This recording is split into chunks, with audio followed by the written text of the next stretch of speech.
Hi everyone, thank you for tuning in and welcome to the best of the 2025 Nano-Rare Patient Colloquium episode.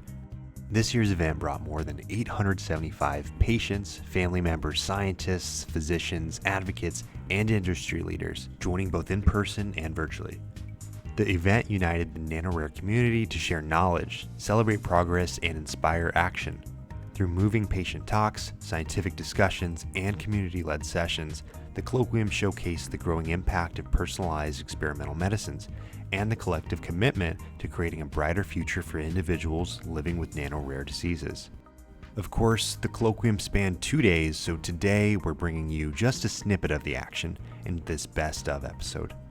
I encourage you to find the colloquium recap page in this podcast description to gain access to the over 30 panels and presentations.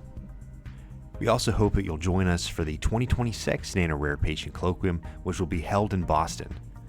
Be on the lookout for more details in the coming months. So, let's get into it. For a long time, the norms defined what was considered possible. But what if those norms are shockingly defied? In this clip from the panel Redefining What's Possible, Clinical Perspectives on Developmental Gains in Treated Patients, Dr. Horacio Kaufman of NYU shares what he's observing in an n-Lorem patient he's treating with an ASO. These insights are challenging long-held assumptions and impossibility. Horacio. I will throw the, Stan, I think that the title you put for this discussion is perfect. It's redefining what's possible. So I would like to very briefly mention that we are treating the second patient of a disease called familial dysautonomia. Now, this is a rare disease. It's not that rare, like this, like 300 patients. And these people are born, is a neurodevelopmental defect, but also a degenerative defect. So they are born without the ability to feel pain or temperature, and that brings a lot of complications. In addition to that, progressively they lose vision. They are born with almost normal vision. They lose it progressively, and at age 20, they all need devices or are almost legally blind or in their mid-20s. And they have difficulty with coordination that progresses. So when we modeled the possibility of the ASO that you guys produced for us, we thought that we were going to stop digging, meaning that the vision and the balance were our outcome measures, where we were going to be able to stop. We did not even look at the peripheral nerves. Although the FDA wanted, we thought, well, this has not developed. We shouldn't dream that this will grow again. But we did skin biopsies in the subcutaneous tissue where you can look at the little sensory nerves. And at the beginning, this wasn't even in the protocol because we didn't want to use it as an outcome measure. So at the beginning, before treatment, there were almost no sensory nerves in the skin, which is the usual thing. In 9 months, they're close to normal. Now, you tell me how that's possible. We want to replicate it. We want to make sure that this is true. But if this is really true, the first conclusion is that we don't know anything, right? I think that it's important to realize that we do not know anything. That everything we have learned in school it has to be relearned, that we have to be open to look at outcome measures. And what Dr. Kravis showed also, right? The idea, I'm repeating what she said also, and also what you said, the idea that we are only going to stop worsening. Well, we can do much more than that. Perhaps we can do much more than that. So I leave it. I just want to be surprised every day and continue being surprised with this. Really, and I repeat it, we do not know anything, and that gives us the ability to dream and imagine. And I think that that's the most important lesson that I learned working with you, Stan, and with the n-Lorem team. Yeah. So thank you very much. That says about everything you can say, really. And I don't know if you guys remember the pictures of the little green things. Those are nerves that shouldn't be there, that were not there and should not be there, and there's no way they should happen, and they are. And okay, it's one patient, it's one set of pictures, and we have to learn more. But the fact that today we have to unlearn everything we were taught is the most important thing I think we could say. And you look at those pictures, I just never dreamt in my life I'd ever see such a thing. It's just mind-blowing. Yeah. Each individual living with a rare disease has a story to tell, and these stories are often long, complex, and filled with uncertainty. Kara Bolter is the mother of Nolan, a 7-year-old living with the KCNQ2 mutation. She shares Nolan's journey and her family's, reflecting on what it means to discover a possible path forward for treatment and how their experience with n-Lorem has shaped their expectations, their hopes, and their understanding of what may be possible. I encourage you to listen to the full panel, which features 4 additional patient stories, each offering a unique and deeply human perspective on the impact of disease and science, as well as individualized care for those navigating the unknown. Here's Kara telling Nolan's story. What we're going to do is I'm going to ask each patient family to share, their diagnostic journey, anything they want to share about, their journey to n-Lorem and what it's been like. And so, Kara, I'd like to start with you and talk about Nolan, who's actually here, if anybody wants to see him later. He's in the back there with his dad and brother. Hello, my name is Kara, better known as Nolan's mom, or a self-proclaimed Nolanologist. Nolan was born February 3rd, 2018, and soon after he started seizing. Our local hospital wasn't equipped, and they said, "Mom, you need to go somewhere." And I said, "Okay, take me to CHOP. We live in the Jersey Shore." CHOP was full. So I said to the attending, "Where can I go?" And she looked at me, she's like, "Ethically, I cannot endorse it." And I said, "Are you kidding me? I'm not writing to the paper. Like, my kid is seizing." And she goes, "I think he needs a children's level 4 NICU. The closest next to CHOP is DuPont." So that's where we went, Children's Hospital in Nemours, DuPont. And if you see the picture there with him, with all the intubated and all the lines, his seizures were pretty bad. They had to actually induce a coma. They couldn't stop seizing.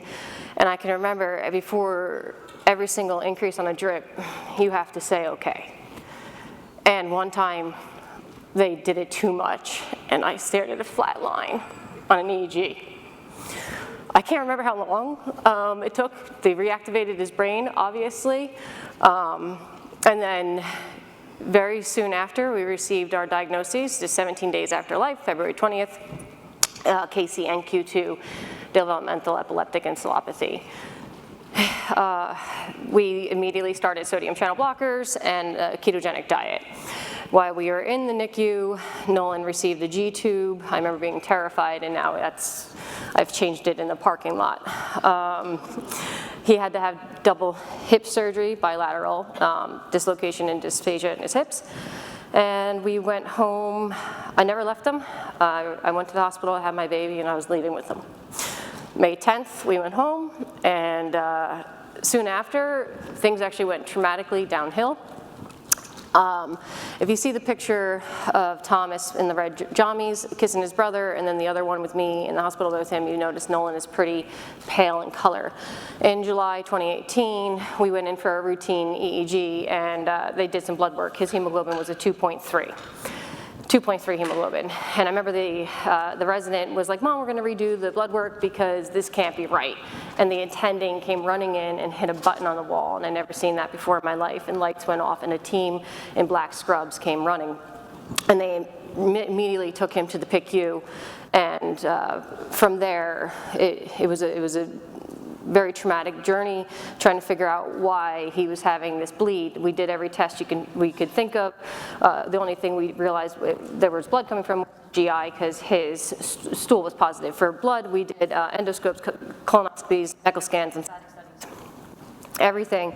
And finally, we actually landed in the PICU with scurvy, rickets, failure to thrive, 2 broken legs.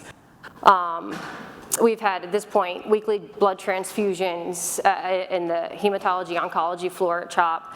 We had 2 PICC lines I maintained at home, and here we're at the PICU, and they said, okay, let's take you off the ketogenic diet, last thing. And lo and behold, within 2 months, everything related to his protein-losing enteropathy and anemia resolved. It was a very rare reaction to the ketogenic diet. Unfortunately, soon after, in May, he went into status. So they said, okay, Mom, you can induce a coma or try ACTH. I said, no, did the coma thing, not again. We did 2 rounds of ACTH because it actually did make an impact on the EEG, but it didn't stick. And I'm telling you this because the doctor, remember, he said, in preparing us, you may see some swelling and an ACTH face. And I remember the whole time thinking, thank God that did not happen to my baby. And I don't know if you see Hawaiian Nolan, but love is blind, because I look back and I was like, oh my God. Like, no, ACTH did beef us up a bit. And unfortunately, it didn't stick after the 2nd round, and you can't live on ACTH. So we moved on, and eventually we had to stop chasing his EEG. Eventually, long story short, finally we got some stability with rotogabine. We went from daily seizures to weekly seizures. He's more present and given my husband and I and his brother a quality of life that we didn't even think possible. However, we still want more. Nolan has cortical visual impairment, so he's blind. He's fed through a G tube. He's non-ambulatory. He's 100% dependent on caregivers. He's nonverbal. So I started trying to figure out how to really help my son. And I reached out to anyone and everyone I could find with KCNQ2 experience and in the ASO or CRISPR sphere. And eventually, in October 2020, I'm going a little back and forth here, just told a story, but this whole time I was pursuing and reaching out and trying to get help. n-Lorem accepted Nolan in October of 2020, and it's been a long journey, but they never gave up. And here we are, because Nolan is more than his diagnoses. If you go to the next slide, you'll see Nolan is cheeky, and he loves the beach, and he loves the wind on his face, and he loves the park, and he loves, more than anything in this world, he loves his brother. And no one really prepared you for that. That's better. Seeing what it does with your whole family. And here's Nolan living his best life on the beach there. He loves it. And so Nolan's more than KCNQ2. And it's very isolating, as many in this room know, when you have a nano-rare disease. But n-Lorem never gave up. Like they just kept going. And then finally, we have some good news. And I just my friend asked me, what does n-Lorem mean to you? And I was having such a hard time, because if you don't have a significantly sick child or a loved one, it's very difficult to explain it. So I said to her, I want you to close your eyes, and I want you to picture your baby, the person you love most in the world. I want you to smell them, I want you to hear them, I want you to feel them. I want you to see them. And I want you to picture their absence, they're gone, and there's nothing you can do. They're gone, and this is what we've been told as his parents is going to be our life, right?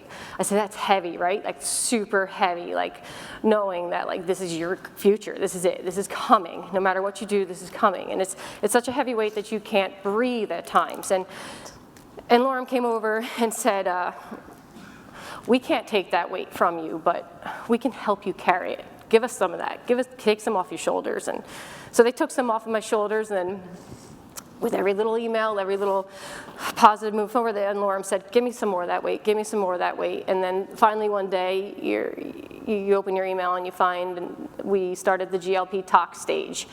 And you find yourself no longer thinking about the deafening silence of your baby's death, but you find yourself daydreaming about what his brother will do if he reaches out for him, or what his dad would do if he looked him in the eyes, or what one day his sweet little voice will sound like saying mama.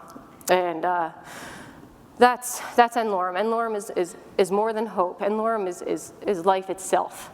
And I don't know how you put that into words, so thank you, Amy.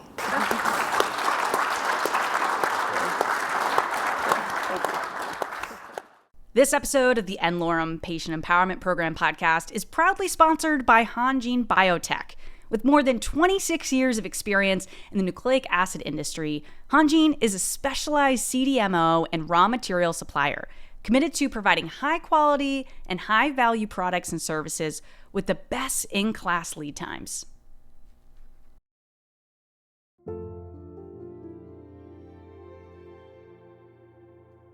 The challenges and complexities of ASOs are real, and while n-Lorem wants to help every patient, currently the acceptance rate for applications is around 50%.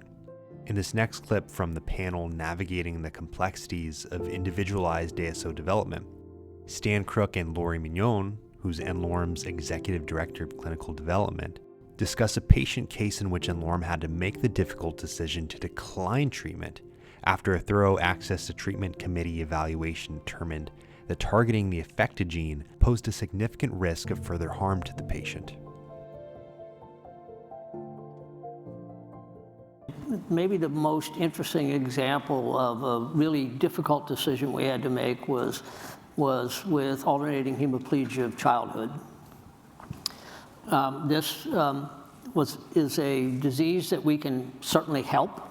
We had every reason to believe that we had an ASO that we could make an ASO that would work, and ultimately we decided not to pursue that patient.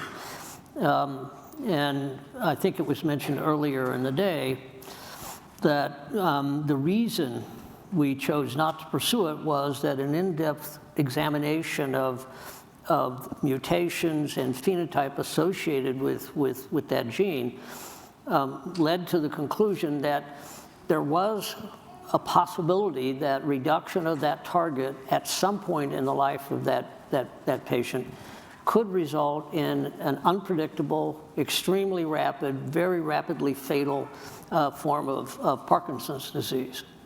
And that was the subject of intense conversations and they were complex conversations because do we not help this patient because that could happen in the future? Is the risk really that great?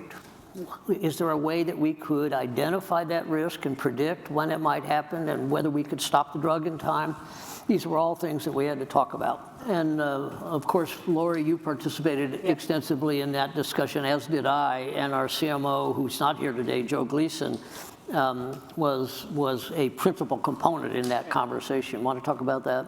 Yeah, so I mean, just like Eugene said, that's really the committee where we will discuss all that. And there's a lot of diseases, or disease that we look at that have a spectrum, right? And so you have a spectrum. If it's a gain-of-function mutation, causes syndrome X, it can be very severe. But if you knock everything down, you cause another disease, right? And again, the last thing we want to do is add burden to patients, so we can't go there. And what we had realized here is even if we did an allele-selective ASO, we would still potentially induce this other disease that was really bad. And the problem was that you couldn't determine when this could happen, because this also could happen if the patient has an episode, of some infection or something. So we didn't know if it could happen, when it could happen, but we knew it could happen. And just the idea of potentially inducing something in a patient that is irreversible.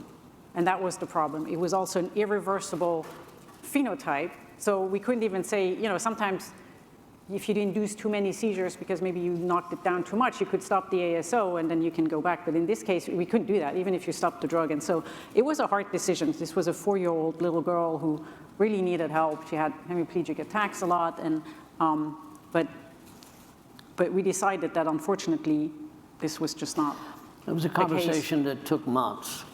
I personally had to really dig into the literature to convince myself that the risk was palpable. Ultimately, it came down to the opinion was still divided, and ultimately I had to make the decision. I decided not to treat that patient. Those are incredibly hard to know that we could potentially help a child and walk away from that opportunity because we could potentially do real harm to that child at a later point, and not have any information to tell us how big that risk was. It was, as you would expect, very contentious and very difficult. I don't know. I am comfortable with the decision. You're comfortable too, Lori? Yeah, in the end, we were, I mean, we still wish we could have helped this child, but. And as we, of course, we're continuing to follow that literature, and as we learn more, if it turns out that there's a predictive test or something else that we could do, we'll reverse our decision and go forward, because we know we could help that patient and we could help other patients like it. Funding. n-Lorem's cost per patient is over $1 million. And yes, that is a lot of money. But in the world of drug discovery and development, and when you think about the value of a person's life, it is a small price to pay, and one that is absolutely worth it. Right now, n-Lorem is creating medicines for more than 200 patients with nano-rare diseases. And as that need continues to grow, so does the way n-Lorem raises funds. And that change is exploring and acting on multiple opportunities. At the same time, the community plays a vital role in supporting n-Lorem by tapping into their own networks and helping connect people who want to get involved with financially supporting our mission. Let's hear from n-Lorem Board of Director and Nano-Rare Dad, Paul Compton, and n-Lorem CEO, Stan Crook, on this challenge. Paul, so you're on the board. Yep. I'm assuming the board is talking about this with regularity. Non-stop. It is far and away the greatest challenge we face as a board. And to Stan's point, there is just so much demand, and it's how do we keep up with that demand? How do we fund that demand?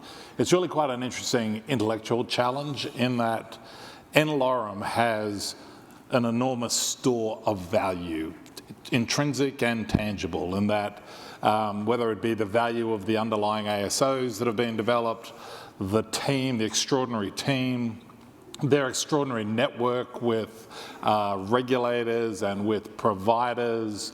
And so we've had many, many discussions about how do we take that store of value and create streams of income to help fund the operations of n-Lorem. We've looked at everything from taking ASOs and working with big pharma companies to license those ASOs to them. We've looked at the possibility of taking the capabilities of n-Lorem and acting for third parties, developing ASOs for them, providing R&D to them, and Stan might talk about some of those transactions in a moment.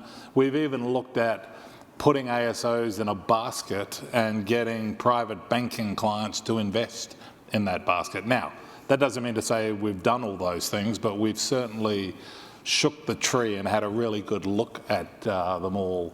I think what's most important of all is that we, as a board, constantly look to diversify the sources of income that we have with n-Lorem, whether it be some of the transactions that I just talked about, or of course, philanthropy and the raising of funding from people who believe in the mission of n-Lorem. One of the challenges with just relying on these transactional opportunities is those institutions have their own governance and boards, they have their own budgetary cycles, they have their own financial constraints. So, some of those opportunities take 6, 9, 12 months from original conversation to getting an agreement signed. And so we have to sort of find this diversified pool of income. So but have you actually executed on any of those where you have done an out-licensing deal, a partnership deal with pharma that's brought revenue in? Stan, you're nodding, yeah.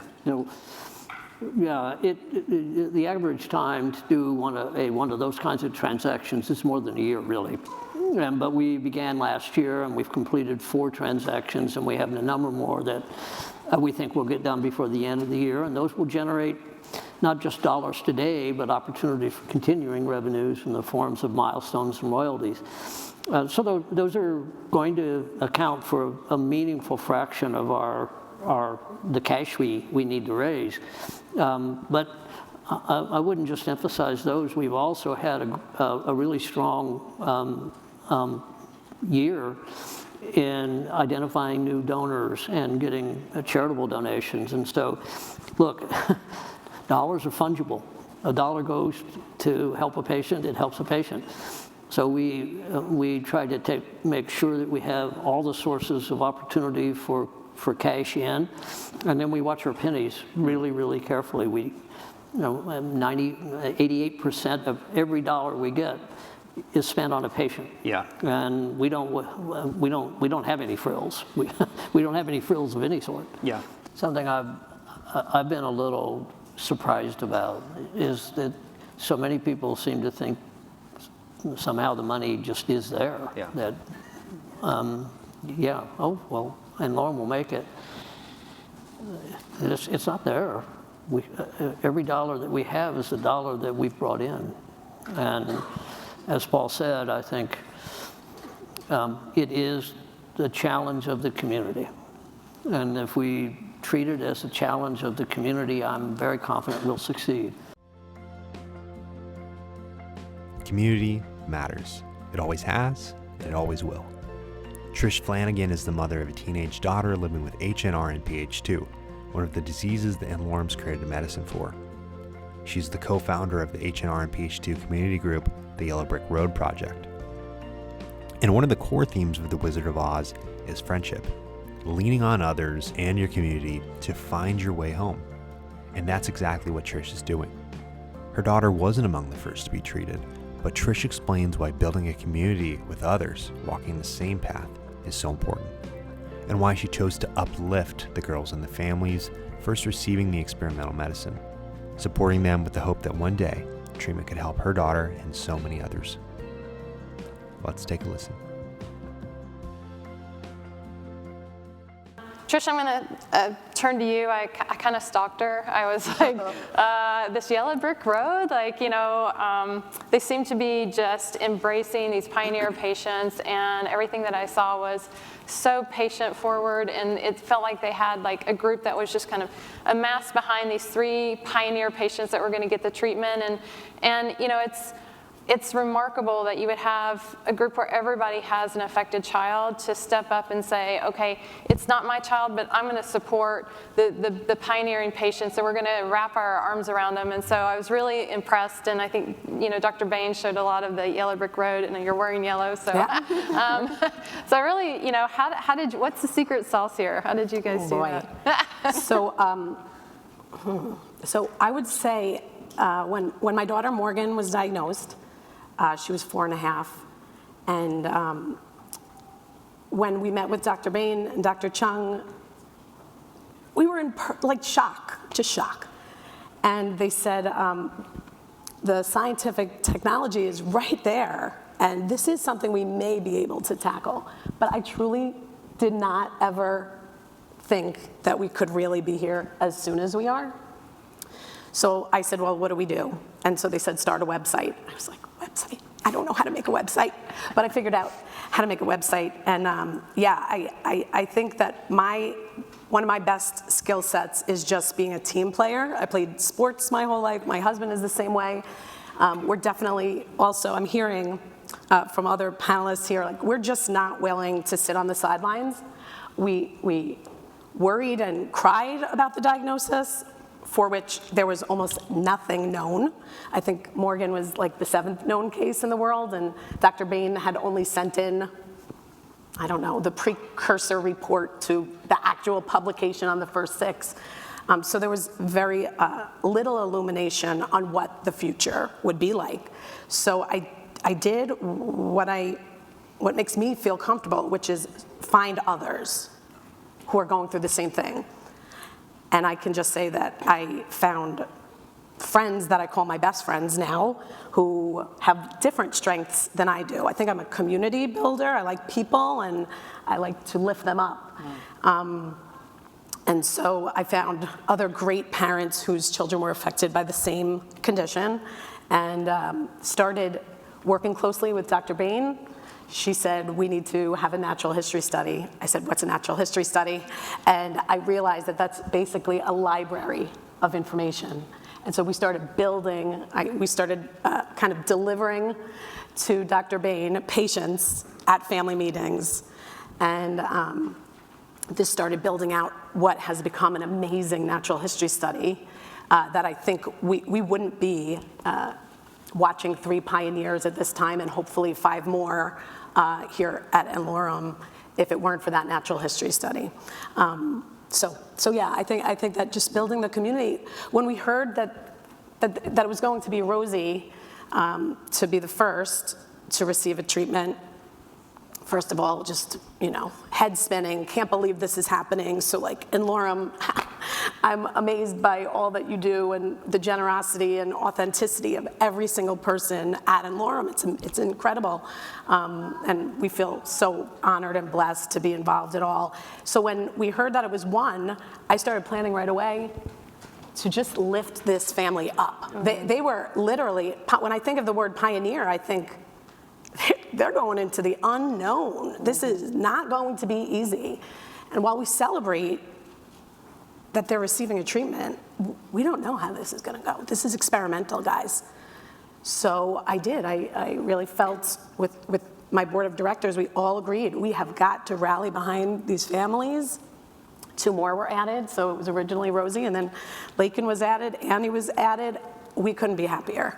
And because it's non-allele specific, I will say, I do think that's helpful, because I also pushed out there that every community member stands to gain if things go well. So let's just keep beating the drum and helping them, supporting them, making them feel the love and support as they go. This episode of the n-Lorem Patient Empowerment Program podcast is graciously sponsored by ChemGenes, where advancing science is their purpose and helping people is their passion. Since 1981, ChemGenes has been redefining the boundaries of scientific discovery, development, and commercialization by manufacturing and supplying the broadest range of nucleic acid chemistries available in today's market.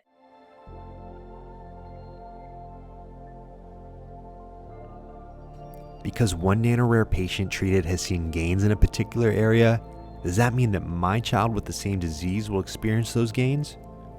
Well, not necessarily. Each patient is on a different path with varying symptoms, and physicians have found there's no clear predictor of response. Additionally, there are different outcome measures for each patient informed by phenotypes, conversations with patients and physicians, and recommendations made by n-Lorem STAR Committee.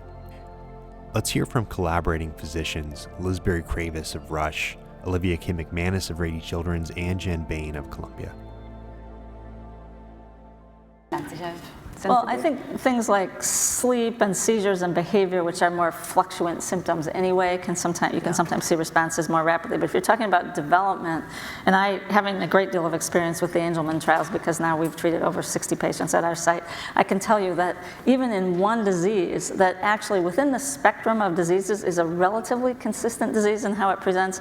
We have patients who have had a better motor response, and patients who've had a better cognitive response, and patients who've had a better language response, and so it's all over the place, and it's really hard to predict who's going to do what. And we've tried to look at, does it depend on how they come in, like whether they're more severe in one domain or another, but it doesn't even seem to map very well to that. So we thought maybe if a patient was milder, they'd have a better neural network and they would respond better, or maybe if the patient's more severe, there's more room to move, so we haven't seen those kinds of relationships yet either, and maybe that's just that we haven't treated enough total patients. We might need like thousands of patients to be able to understand these relationships, but I think we have to just, know that we can't really expect to make predictions like that yet. And there may be disease specificity for that, but we have to discover that.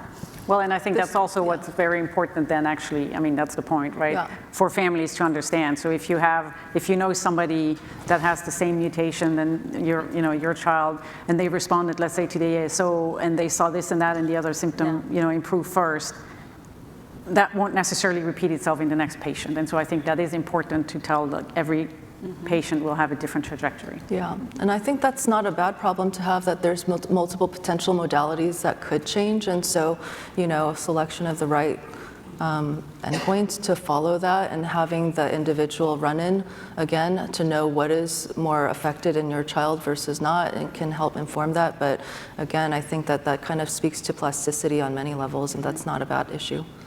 And I would add on that, as a clinician, I can say the same diagnosis spiel to 10 different families, and it's received differently, the interaction is different.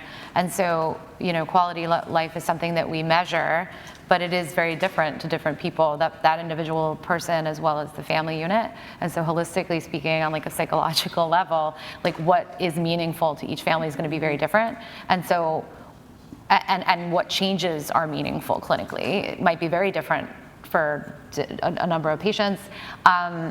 And importantly, we can't let that confuse us, so that we all use the same protocol, but yet, I might see a little bit better domain and communication, you might see seizures, you might see motor, so that we are able to put all the protocols together and make some meaningful outcomes, conclusions based on that, even though clinically things might be different and different meanings to different families. Yeah, and we always ask the family what's most meaningful to them in the design, but we also understand that we need to have multimodality outcomes, or we're never going to be able to compare across protocols, what happened to who. And this actually has been one of the problems, not for N of 1, but at the FDA for diseases like Angelman syndrome, where we don't know what's going to get better, but the guidance is to pick the one outcome that's going to improve, and that's really hard to do when you're treating a genetic disease with multiple types of symptoms that may improve at different rates in different patients, and you don't want to miss a treatment effect by picking the outcome that this or that patient didn't have improvement in, when they had improvement in other things. Yeah. Some of the challenges families face when exploring potential treatment opportunities include finding a physician willing to take on their program, navigating insurance, and traveling to institutions to receive treatment. In the panel Patient Perspectives, Finding the Right Partner in Care, Taruna Reedy shares the difficulties of traveling from Connecticut to Chicago multiple times a year so that her daughter Alya, who lives with PAX1, could receive treatment. She acknowledges that the journey is far from easy, but it's one that she is wholeheartedly committed to for her daughter's care.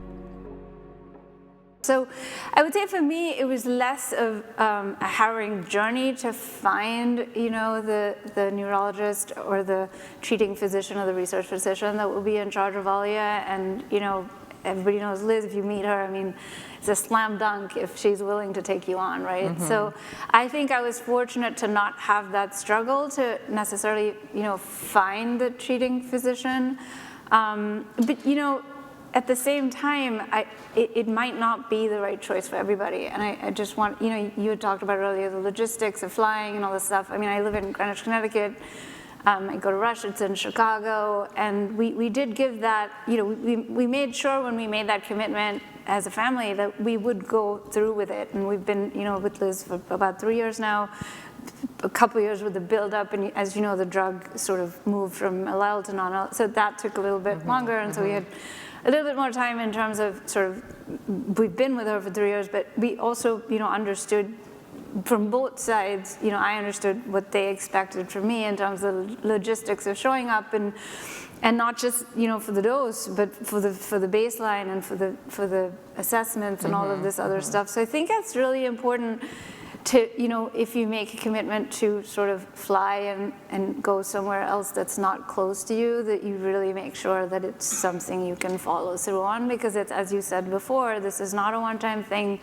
It gets to 4 times a year for the rest of your life. So it's important, if you make that commitment, to follow through with it, to be fair to n-Lorem and to your treating physician and to yourself. Yeah, it's great advice. We have had a couple of programs that have, in the very, very, very beginning of n-Lorem, that, we had some challenges with patients trying to come from very, very far away, and acknowledge everyone has unique circumstances, and different situations enable different types of arrangements. But it is, you make a very good point. It's like you have to just really imagine that 4 a.m. flight every 3rd month, right? With your little one who has a disability. So that's really important advice. So thank you. Yeah, we've been at it for 3 years, and so we had 2 years of just sort of the baseline testing, and then Ellie has been dosed for the last 6 months. And as you know, the first few doses are closer than, because as they're building up to the max dose. And but I think we gave it a lot of thought before we even signed up. We thought about what this was going to look like, that I would have to be in Chicago for the baseline, every 6 months, and then for the rest of our life, every 3 months. And so we thought about that before we started. We mapped it out. I have a Google Docs spreadsheet of my trips and my flights, and like, am I flying AA, or mostly I try not to fly United, and so like things like that we figured out over the always delayed, and like the flights get canceled. But and so we figured out over the years like how to make it work.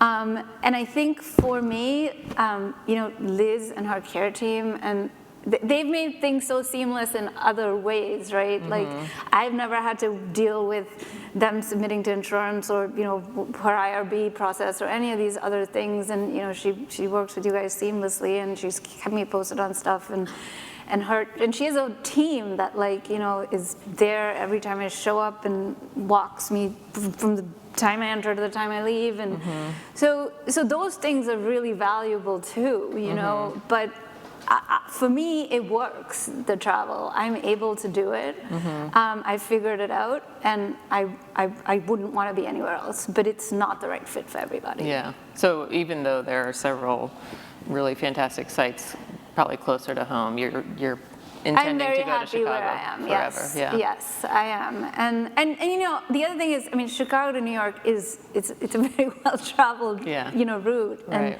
But it's still difficult. There have been times when Ollie and I, and again, traveling with a child with special needs. If I travel by, yesterday I took the Amtrak. It was amazing. I was like, I'm alone. I can't believe this. Right. What a kid here. It's like heaven, what the hell? But traveling with kids with special needs, there's times when we've gotten home at 3 o'clock in the morning because the flight was delayed 6 hours and you don't even know why. So it is a challenge, and you have to have the stomach for it, and I do. Thanks once more for tuning in today. To close out this best of episode, we hear from n-Lorem CEO Stan Crook as he offers the message he leaves with each of you, an invitation to dream beyond past limits and to stand together in pursuit of something greater than ourselves. What's the take-home message that I take away from these 6 years? This is a slide that I thought long and hard about, because to give false hope would be the cruelest thing possible. But I think an unbiased look at the information that we've presented and we've observed over these years really just leads, there's only one conclusion you can draw. We can hope for more, and we can dream bigger dreams. We can hope for more, and we can dream bigger. My goodness, what more could you ask for 6 years? Yeah, well, how big? How much more hope? I don't know. It'll be years before we know that. But I know that the hopelessness that I had is all gone. And so the message that I want you to take, and I think our data support, is that there's every reason to hope for more. There's every reason that your dreams can be bigger. Hope for more, dream bigger.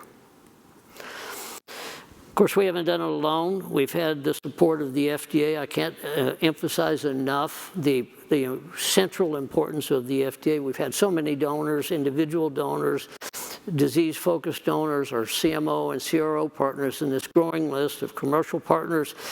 And we've had our patients and families to motivate and cohere us to purpose. It wouldn't be possible to do this if it weren't for you and for the motivation you provide. And you ask what's left, what impossible barrier is left? There is none. We have a single challenge: raising the money to expand to meet the demand. And I'm very confident that working together, that's a problem we can solve. That's fairly trivial. When you think about, we solve the scientific problems, we solve the technological problems, the regulatory problems, the administrative and systematic problems, the clinical trial problems, they're all behind us. All we need is a little money. But it's going to take all of us. If you're on the sidelines, I would ask you to get in the game. Every dollar matters. Everything that you can do to help us will matter. And it will matter to more than just your family. It will matter to families around the world. And with that, I want to thank everybody for your participation in this meeting. I hope it's been as informative and joyous for you as it has been for me. Thanks. Good night.